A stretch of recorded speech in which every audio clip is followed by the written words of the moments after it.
Okay, let's go ahead with another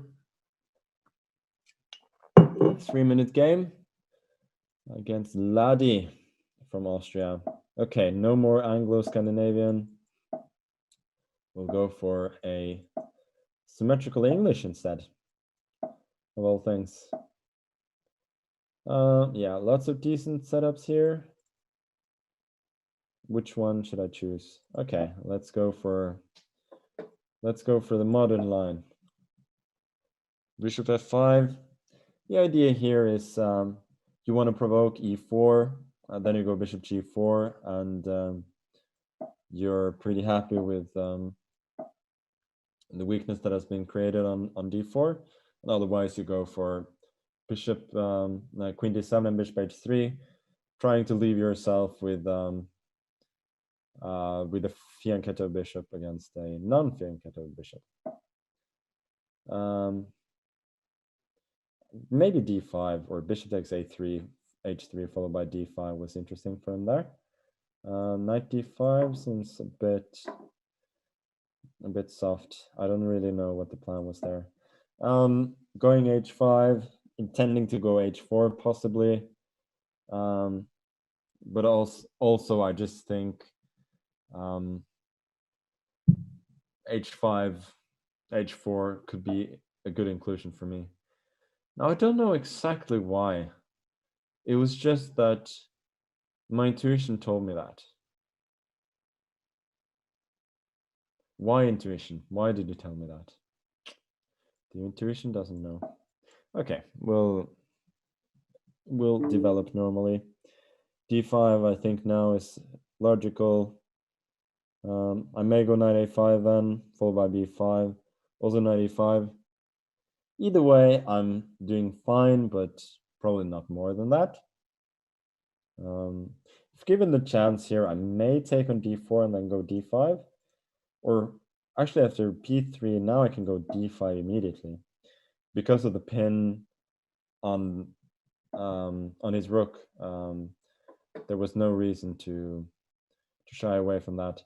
Knight e5 is an option here for him now, but I think I'll take on e5, then go rook fd8. Not really worried about the lack of a fianchetto bishop there. Oh, I should be a bit careful. Rook d1, 8 would be a positional blunder now because of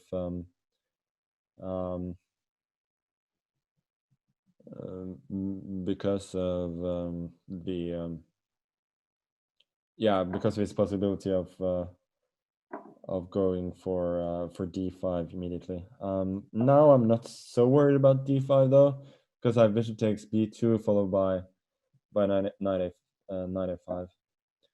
Rook c1 is a good move. Once again, preparing d5. In general, my opponent is playing very well here, and very solidly. So it's not going to be easy to win this. Okay, I'll go. Which one? Okay, I'll go b6 just to prepare knight a5 and yeah, to give it a stable square there. Once again, I think he should have gone d5 there, forcing me to trade on d2, followed by knight a5, because then he can jump with the knight to e5 as well. I think in that case, he would have been doing fairly well, but now I think I'm the one who is somewhat better.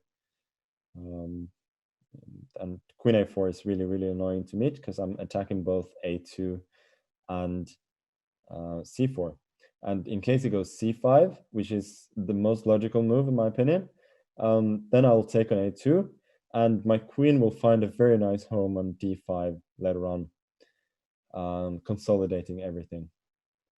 So I think my opponent is basically losing a pawn here, and this is probably even worse though, because the thing about when you're playing with so-called hanging pawns, which is usually pawns on the D and C file. Nice little tactic here, by the way. Knight e3 coming up with a fork, and then rook takes c2.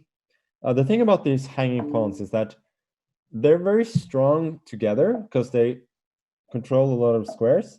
But once you lose one of them, all of the squares around that pawn become very weak. So it very often happens that when you lose one of the so-called hanging pawns,